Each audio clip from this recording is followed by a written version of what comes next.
నమస్తే. Welcome to hit TV. Hit టీవీలో ఎన్నో ఇంట్రెస్టింగ్ టాపిక్స్ మాట్లాడుతూ ఉన్నాం. అందులో భాగంగానే రాసులు, రత్నాలకు సంబంధించి కొన్ని వీడియోస్ చేస్తూ ఉన్నాం. ఏ రాశి వారు ఏ రత్నం ధరిస్తే వాళ్ళు మంచి స్థానంలో ఉంటారు, వారు కోరుకున్న లైఫ్ వాళ్ళకి దక్కుతుంది అన్న విషయం గురించి మాట్లాడుతూ ఉన్నాం. సో ఈరోజు కుంభరాశికి సంబంధించి మాట్లాడబోతున్నాం. డాక్టర్ ఆర్బి సుధ గారు మనకి ఎన్నో విషయాలు మాట్లాడుతూ ఉన్నారు. ప్రముఖ ఆస్ట్రాలజిస్ట్, అలాగే లైఫ్ కోచ్. సో రత్నానికి సంబంధించి కుంభరాశి వారికి అసలు ఏం చెప్తారో, తొనకకుండా వెనక్కుండా ఉండే కుంభరాశి వారికి చెప్పండి మేడం. అసలు కుండ కదా సింబల్ చూపిస్తూ ఉంటారు, అందుకని నేను అలా అన్నాను. No problem. వాళ్ళు అటు ఇటు కదలకుండా అలాగే ఉంటారా? వాళ్ళు ఉన్నతమైన స్థానంలో ఉండాలంటే ఏం చేయాలి? అలా ఉత్తి కుండ అని కాదు కదా, దాంట్లో నీళ్లు ఉంటాయి. అవును అవును. నీళ్ళు అనేది ఎక్కడ ఫ్లో అవుతాయి అక్కడికి వెళ్తూ ఉంటుంది. అలా మారుతారు అని లెక్క. అది మైండ్ కి మనం చెప్పుకునేది అనమాట. మన థాట్స్ అట్లా ఉంటాయి అని. అంటే ఏంటంటే వీళ్ళకి హ్యుమానిటీ అంటే చాలా ప్రీతి ఉంటుంది. మీరు వాటర్ చూస్తే అలా అంతే కదా, ప్రవాహం అంటాం మనం. జన ప్రవాహం అందాం కాసేపు. అంటే ఎన్జిఓ చేసేవాళ్ళు అండ్ ఆల్సో ఏంటంటే వెళ్ళి పోరాడతారు కదా, హ్యూమన్ దీనికోసం అంతా పోరాడుతూ ఉంటారు. అలాంటి వాళ్ళందరూ ఉంటారు, ఎస్పెషల్లీ ఎన్జిఓ చెప్పుకోవాలి. అండ్ ఆల్సో చాలా మంది ప్రముఖులు కూడా ఉంటూ ఉంటారు ఈ రాశిలో. శని అంతే కదా, మనుషులతో పాటు పనిచేయిస్తుంది. అంటే నేను ఒక్కడిని పనిచేస్తానంటే చేయనివ్వదు, మనకి మనుషులు కావాలి. సో ఇది కూడా ఆధిపత్యం ఉన్నది, ఈ రాశికి ఆధిపత్యం ఉన్నది శనీశ్వరుడే, శని గ్రహమే. సో శని గ్రహం మనం ఇందాక మాట్లాడుకున్నట్టు ఫిలాసఫికల్ ప్లానెట్. మనకి బతుకు అంటే ఏంటి అని నేర్పుతుంది, మన చుట్టుపక్కల వాళ్ళు ఎవరని నేర్పుతుంది. ఫస్ట్ ఎలా ఐడెంటిఫై చేయాలి, వాళ్ళు ఎవరు అంటే వాళ్ళు దాక్కున్నా సరే అలా అంటూ ఉంటాం కదా, మనం మాస్కులు పెట్టుకుంటాం అంటూ ఉంటాం. సో అలా ఎలా ఉన్నా కూడా చూపిస్తూ ఉంటుంది. సో మనం ఎలా దారిలో నడవాలనేది కూడా చూపిస్తూ ఉంటుంది అనమాట. ఎస్పెషలీ వీళ్ళకి, కుంభరాశి వాళ్ళకి ఎప్పటికైనా చూడండి, వాళ్ళు ఏంటంటే హ్యుమానిటీకి ఏదో ఒకటి చేసి వెళ్ళాలి అనే ఒక ఆలోచన ఉంటుంది వాళ్ళకి. ఏదో ఒకటి చేయాలి, దయ, కరుణ, అవన్నీ ఎక్కువ ఉంటే మనకి మోసాలు కూడా జరుగుతుంటాయి కదా. అది ఈజీగా నమ్ముతారు, ఈజీగా నమ్మేస్తారు అన్నీను. ఇట్లాంటివన్నీ జరుగుతూ ఉంటాయి అన్నమాట. సో అందుకని కొంచెం కేర్ఫుల్గా ఉండాలి. అంటే ఏంటంటే కొంచెమే ఉండగలం మనం, మితికి మీరి మనం ఏమీ చేయలేము కదా. అంటే అది నేచర్ అయినప్పుడు మనం తీసేయలేము మన నేచర్ని. సో ఆ నేచర్ని కాపాడుకుంటూనే ఉండాలి.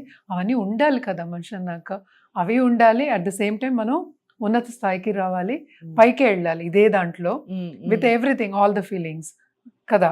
సో హ్యుమానిటీకి అవన్నీ కావాలి, తప్పదు. ఎవరో ఒకళ్ళు మంచి చేస్తేనే ఈ లోకం ఇలా నిలబడుతోంది. ఇంకా వర్షాలు పడుతున్నాయి, ఇంకా వర్షాలు కూడా పడుతున్నాయి అని అందుకే మాట్లాడుకుంటూ ఉంటాం. తప్పక ఉండాలి. అందుకని అందరూ అలా ఉంటారని లేదు కదా. సో అందరూ కింద నుంచి పైకి వచ్చిన వాళ్ళు ఉంటారు, పైకి వచ్చిన వాళ్ళు కింద పడిపోయిన వాళ్ళు ఉంటారు, మధ్యస్థంలో ఉన్న వాళ్ళు ఉంటారు, ఎంతో మంది ఉంటారు. అలాగే స్టూడెంట్స్ ఉంటారు, వాళ్ళు ఏదో బయటికి వెళ్ళి చదువుకోవాలనుకుంటారు, ఫారెన్ వెళ్ళి చదువుకొని మనకు కావాల్సిన సబ్జెక్ట్ కావాలనుకుంటారు. ఇలాంటివన్నీ జరగాలి కదా, మరి వాళ్ళకి కావాల్సిన జరగాలి కదా. అవన్నీ జరగాలంటే తప్పక రెమెడియల్ మెషర్స్ అనేవి చేసుకోవాలి.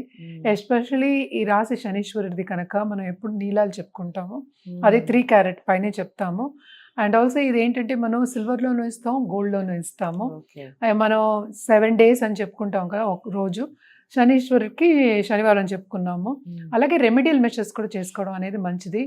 ఎస్పెషల్లీ ఇప్పుడు మన ఈ సంవత్సరం 2023లో శనీశ్వరుడు ఇప్పుడు కుంభరాశిలోనే ఉన్నాడు. కుంభశని అంటాం. అంటే కుంభశని అంటే ఏంటి, అసలు కుంభం అంటే ఏంటి, కుంభవృష్టి అంటాం. ఎందుకంటాము, ఎక్కువగా చాలా భారీగా వచ్చాడు, ఇస్తే అంత భారీ అన్నమాట. అంటే కుబేరుడు ఇచ్చాడు మన శ్రీనివాసుడికి అంత సంపద అన్నం. ఒకసారి అది ఆలోచించుకుంటే అది కుంభం అంట. అంత సంపద వచ్చే ఛాన్సెస్ ఉంటాయి అన్నమాట. అండ్ ఆల్సో ఏంటి, మూల త్రికోణం, శనీశ్వరుడు కుంభరాశిలో ఉంటే మూల త్రికోణం అంట, అంతే వెరీ స్ట్రాంగ్ అన్నమాట. తన ఇంట్లో తను ఉన్నాడు, తను స్ట్రాంగ్ గా ఉన్నాడు, అలాగే కుంభంలో ఉన్నాడు. ఆ రాశి ఏంటంటే ఎక్కువకి ప్లస్ ప్లస్ ప్లస్ కి నిదర్శనం అన్నమాట. అంటే అంత ఎక్కువ ఉంటుంది ఏది ఉన్నా అని లెక్క. కానీ మనకి లైఫ్ ఏంటంటే ఎప్పుడు బ్యాలెన్స్ చేసుకునేదే. సో బ్యాలెన్స్ చేసుకోవడానికే మనం రెమెడియల్ మెషర్స్, జాతి రత్నాలు చెప్తూ ఉంటాం. కానీ ఇది వేసుకునే ముందు మాత్రం తప్పక ఒకసారి జాతకం పరిశీలించుకుంటే కనుక వాళ్ళకే మంచిది. మంచి ఎందుకంటే జరుగుతుంది. మంచి జరుగుతుంది అండ్ ఆల్సో ఉన్నత స్థాయికి వస్తారు. నాట్ ఓన్లీ దట్ ఏంటంటే ఉత్తి ఏలినాడ్స్ అని ఒకటి కాదు కదా, మనకి శనిమాదశ రావచ్చు, ఇంకా చాలా ఉంటాయి, అష్టమ శని, అర్ధాష్టమ శని, ఏవో ఇంకా చాలా ఉంటాయి కదా జాతకాల్లో. ఇవన్నీ చూసుకున్న తర్వాతే మనం జాతిరత్నం ఇవ్వడం జరుగుతుంది.